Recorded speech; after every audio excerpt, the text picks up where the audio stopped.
Hey guys, sometimes I like to pretend that people watch my YouTube channel, and sometimes I even pretend they ask me questions. And what I'm going to do with this video is I'm going to answer a pretend question that someone may have asked me. And that would be, what do you think is the best kind of all-around DOS computer to throw together on a budget? Now, this is kind of like, if you're not really hardcore into it, you want to kind of play old DOS games on like close to or period hardware. You don't want to use DOSBox, but you don't want to go all out. Maybe you don't know a lot about old computer and you're just getting into it. So you just kind of want the best all-around solution using real hardware for the best price. Now personally, if you're getting into it and you want to build an all-around, I might suggest a 486, but that's just because I'm partial to it. That's like a 66 megahertz 486 kind of for me represents the golden age of DOS. That's kind of what I started with. Well, that and the computer I'm going to show you in a minute. And I learned a lot from putting together a 486, like a lot. It's really a good middle ground. But if you really want the best all around that will play like a majority of games, with the least amount of hassle and the least amount of money on real hardware, I'm going to suggest a socket 7 machine. And this is a lot of people that are into retro computers suggest this kind of setup, and that's what we have in front of us right now. I just kind of threw this thing together. It's a super socket 7 machine running a Pentium. I threw this thing together pretty much with just parts I had, and I actually use this as sort of my go-to computer if I don't want to use my main machines. I just want to mess around, and I don't want to worry about messing something up or playing with auto exec bats and stuff, testing games and stuff. I'll use this machine. But yeah, I'm going to suggest a socket 7 in a ATX case. They're not as common as they used to be. I used to see these things everywhere, especially like flea markets, stuff like that. $5 free. I guess all computers kind of go through an era where they become obsolete and they're put out on the curb. Right now, we're kind of in the era of like Pentium 4 machines, early core duos. I see them everywhere. Thrifts, $5, $10. So they're not as common as they used to be, but they're still really common. You can get motherboards really cheap for these, just wherever on eBay, Craigslist, and they take a huge variety of CPUs. And I'll talk about CPUs in a minute, but first I want to talk about the outside here. Couple things. I'm definitely going to suggest you put in a CD-ROM drive. Just very useful. Everything at this, you really want a CD drive. A lot of games are in CD. It's just easy to use. A lot of games were re-released. You also want a 1.44 megabyte floppy drive, a 3.5 inch. Zip is optional. I like to put zips in everything. Just really convenient. This is just a 100 megabyte zip drive. This is a 1.2 megabyte 5.25 inch. It's not in this kind of machine. It's really not going to see much use. Even in my 486, it doesn't see much use. It's really just kind of for looks. This thing above it, these are really cool, and I grab these whenever I can. I see them at Goodwill now and then for maybe $5, and these are hard drive caddies, and they're really cool because you don't have, if you need, like if your hard drive dies or you want to swap hard drives or something like that, you don't need to actually open the machine. There's usually like a key. You know what I've also found a use for these? If for some reason your power or hard drive LEDs aren't working or they're not hooked up or whatever, when you put these in, this works. It's kind of like a secondary, but if these don't work and you really want, a power light for whatever reason, then this will do, because this will act as a power light. But anyways, you use the key. They always come with a key, and you unlock it and you just kind of pull it out. And some of them are different, but they're all mostly the same design. And there you go. And here's your hard drive. You can pull it out, stick in a new one. Bam. You just put in a new drive. There you go. Connector on the back. Sometimes it's different depending on whose. And sometimes they won't power up or it won't work. You need to turn the key, and there you go. But they're really convenient and they're cool. I pick them up whenever I can. So here's the back. Like I said, just you're going to want, for the majority of Super Socket 7 or just even Socket 7 motherboards are going to be ATX. It's just more convenient and the parts are easier to find. You know, you're going to have PS2 ports. It's pretty modern comparatively. So, yeah, this is going to play like a majority of your games. So I'm going to open it up. I'll show you what's inside. We'll talk about the CPU and some other things. So here's the machine opened up. One thing I want to say real quick about the hard drive, just nothing fancy if you're starting out. Just go with an IDE drive. You know, if you're using DOS, I mean, depending, it doesn't need to be huge, 2 gigabytes or so. Depending on your BIOS and how you want to set it up, if you want to use overlays or whatever, you might only be able to get like 540 megabytes out of it. But maybe more if you use like an overlay, drive overlay, stuff like that, depending on your BIOS. But yeah, don't get anything fancy, just an IDE drive. SCSI, you know, I wouldn't bother with SCSI just starting out if you're just kind of putting together an all-purpose machine. For the CPU, the CPU in this is a 133 megahertz Pentium MMX. Doesn't need to be MMX. You know, 200 is also good. I think you're getting a little bit on the fast side there. So I think 133, it's kind of like the classic Pentium. It's really what I'd go for all around. You're still going to get games that just run too fast. It just happens, even with, you know, a Pentium 120 or a Pentium 90, you're still going to get games that run too fast. So, I mean, the faster you go, the less compatibility you get with like much older games, but the better it's going to work with later DOS stuff. Let's say Doom or Duke 3D, Quake, stuff like that. So it's kind of give and take. But I think 133 is a good mix. It's still going to play the vast majority of games, and you're not even going to have to buy, you know, there's a lot of like adventure games where there's like timing and stuff like that, or the really old stuff is going to have speed issues. But like I said, this, like a 133 Pentium 1 is going to play a vast majority of DOS stuff. So that's kind of like what you want if you're looking for an all-around, you're just kind of getting into it. They're also cheap. They're so cheap. You can get like early, you know, Pentium 1s, 120 megahertz, 133, 200, 166. And they're a couple bucks on eBay. So it's not much. Motherboard, this isn't anything special. It's a GA5AX. I think it's Gigabyte that makes this motherboard. It's just SD RAM. I have 128 megabytes. That's kind of overkill. 64 is pretty good. 64 to 128. You can even go lower if you want, like 32 would be fine as well. There is L2 cache on the board. Most of these Socket 7 boards, it's just soldered into the motherboard. You don't have to add chips. The early ones, you're going to have to add chips, but a lot of the later ones, it's on the board already. It's built in. Same with the I/O controller. So the floppy controller, the floppy controller, the hard drive controller, they're usually built in. So it's really easy for the novice or someone just getting into retro computing. This board has 512 kilobytes of L2 cache, which is pretty good. Some have 1 megabyte. Some of the really good ones have 2 megabytes. 256 kilobytes I think is still kind of the norm, but it really, for DOS, try to at least get 256. Anything above that's just gravy. So let's talk about the cards and the slots. You really want something, AGP isn't a big deal.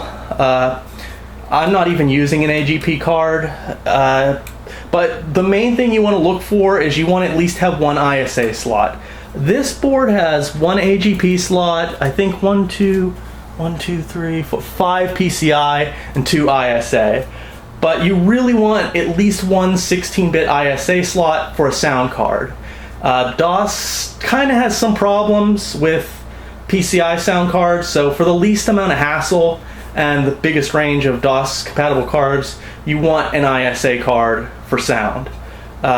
Video DOS games and DOS doesn't really care that much. PCI is pretty much what you're probably going to go with, but there are some choices for an AGP card, possibly. I'll go over that in a minute. So yeah, let's go over the cards right now. Alright, so first let's talk about the video card. And for video cards, you have a lot of options. For this machine, what I went with an S3 Verge. There's also, you know, like the Trio card, the S3 Trios. This is kind of like the baseline. Even DOSBox, the default graphics mode is actually based on the S3. And this is the Verge card I'm using. It's just a regular Verge. These are cheap, they're plentiful. I believe this is a 1 megabyte card. This is just kind of like the all-around card to use. I think there's one called, it's like Nitro is the branding, I forget who, but that's kind of I've heard that one has the best image quality of all the Verges. Like I said, an S3 Trio, this has a 3D built in, which you're not really going to use. So, you know, I mean, unless there's a couple like S3D games in DOS that you might want to have a Verge for, but really you want it for the 2D compatibility, and this is a really good all-around 2D card for compatibility wise, just all around. But you know, you could also go with the Trio. And yeah, so what I have this paired with is a Voodoo 1. This is a Righteous Orchard 3D. This is also kind of cool. There's two kinds of Voodoos. Some of them have I don't know if it's a digital switch, but some of them have a mechanical switch like this one. So let's say you have this installed and then you play a Voodoo game. When it switches to Voodoo, you can actually hear it. It's like click, and you know it's switched over to the Voodoo, which is kind of cool. Yeah, there's a lot of different Voodoo cards. I like to, in a machine like this, there's not a lot of DOS only games that use Glide, and the ones that are really mostly compatible with the Voodoo 1. So if you want the least hassle, go with the Voodoo 1. There are patches and stuff that you can use for Voodoo 2 games, and you'll get the majority of them working on a Voodoo 2, a lot of times faster and better. But for the least amount of hassle, I just use a Voodoo 1. And these just kinda, what you do, you need a cable like this, and it just goes like this. When you have these installed, so it's kind of like that. And then that goes to your monitor. Usually it's using the 2D on this card. When you play a Voodoo game or with Glide, it will go click and it will use the Voodoo card. And these are both PCI cards. You can use AGP. Like I said, there's a lot of other options. This is, a lot of people also recommend a Matrox. This is a later Matrox. This is a G200 with a little heatsink removed. The Millenniums are pretty good too. I think this is AGP. They make this in PCI. The Millenniums come in PCI. The thing with the Matrox cards, they're probably the best 2D image quality. So if you really want a great vibrant picture, go with the Matrox. The problem with the Matrox is they're not as compatible as the S3. There's certain effects they don't do. I think one is certain kind of fog effects and stuff. It's not that bad. If you're just kind of casually playing games, you probably won't even notice. But there are certain games that the Matrox, just little effects it's incompatible with. The first one that comes to mind is actually Tomb Raider. If you look at the shadows, they look kind of checkerboardish. I forget the reason exactly why that is, but it does have to do with the Matrox. So just keep in mind, if you use a Matrox, the picture is going to be really good. The 2D is going to be fast. It's going to look great. But there are going to be some minor compatibility issues with some games. Yeah, well, there's a lot of other options. There's tons of options. The other one is a Banshee. This is AGP. I don't know. I think they made PCI versions of the Banshee. Basically what this is a Voodoo 2, and it's a combined card. It's a Voodoo 2, and it also does 2D. So this is, some games this is actually faster, slightly faster than 2 Voodoo 2s and SLI set up together. I forget, there's a lot of technical things about it, but this is kind of like an overall decent card for DOS, because it does glide. You'll still need to use patches for Voodoo 2. There's certain games that it does really well. And the 2D is decent. I don't know, again, it's probably not as compatible as the S3, but it's decent. You know, the other option you have is a Voodoo 3 card, which is obviously going to be faster, probably a little less compatible, but again, it makes a really good kind of all-around card. This is AGP, but of course there are PCI versions. So that's just a couple of the options, but there really are a lot more. So really, that's video's kind of your main thing, and then the second thing is sound. And just kind of like for the cheapest standby, this is a Vibra model, but you know, the old Sound Blaster 16, which is kind of like the de facto standard for DOS sound. It's not the best, and a lot of people don't really like them because they're a little bit noisy and whatnot, but basically every single DOS game will support one of these. You want one with a real OPL FM chip like this one has. Usually you'll see it, there'll be a chip that will say something on it like Yamaha OPL, and pretty much every game in DOS is going to support this. Later games obviously support a lot more cards that sound better, but this is kind of like, these are abundant, they're cheap, and everything supports them. Again, a lot of other options. Gravis Ultrasound, it's going to sound a lot better, a little bit less support, not so good Sound Blaster compatibility. You know, a lot of people will recommend like ESS or Ensoniq. I haven't had the greatest luck with those kind of cards. Again, there's tons of options. This is what I actually currently had installed in this machine, and this is a AWE 64. This is just the value edition. The best one of these is the gold one, and it has RCA jacks, which I kind of find annoying. But in DOS, this acts pretty much like an AW32. So it doesn't have a real OPL FM chip on it, but it does emulate it fairly well. Again, this is just a good all-around kind of card. It's less noisy than the other ones. The problem, you can't add a daughter board on it, whereas I think you can with this one. Yeah. See, this one has the header, Wave Blaster header. So if you want to add like a MIDI card, this one doesn't have it, but I believe you can still use the port if you want to use an external box, or you could just get a dedicated MIDI card, which also works. This card, I don't believe the AWE 64s don't suffer from the hanging MIDI bug that this card does. Again, like video cards, there are many sound options, but this is just kind of a Sound Blaster 16 is just kind of the easiest route to go, just for kind of all around. Now this setup, depending, is not going to cost you much, maybe even free. Again, I don't find these as often as I used to, but they're still pretty cheap. ATX, especially if you want this old kind of beige case, just ask around. I bet family probably have them in closets or cupboards. You could probably get one for free. Socket 7 motherboards, the CPU, that stuff's still really cheap. The sound card, Sound Blaster 16, really under $20.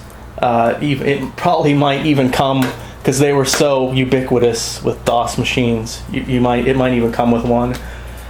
Maybe, I mean, depending on what video way you want to go, might be your most expensive part of the project. But really, a Verge is under $20. So, I mean, this is, if you want a decent all-around DOS machine on real hardware, it's anywhere probably from $0 to $100. I wouldn't pay $100. There's people on eBay that are always trying to hawk, like, Socket 7 DOS machines that are overpriced. you're better off just building it your own and getting the parts. It's a fun learning experience. You'll learn a lot from it. It's kind of fun. You might decide that you really enjoy doing it, and then you end up like me, and you're hoarding tons of old computers. But I guess it's better than shooting up heroin. So anyways, that's pretty much my quick guide to kind of like the best, cheapest, budget all-around DOS machine. So this should play a majority of DOS games, keep you happy for quite some time, and then you can decide whether you want to get more heavily into DOS and older hardware, maybe move on to a 486, 386, things like that. But this is a good starting point. So thank you for watching. If you found it interesting, please subscribe, please ask questions so I don't have to pretend that people are asking me questions and I make videos about pretend questions I've been asked.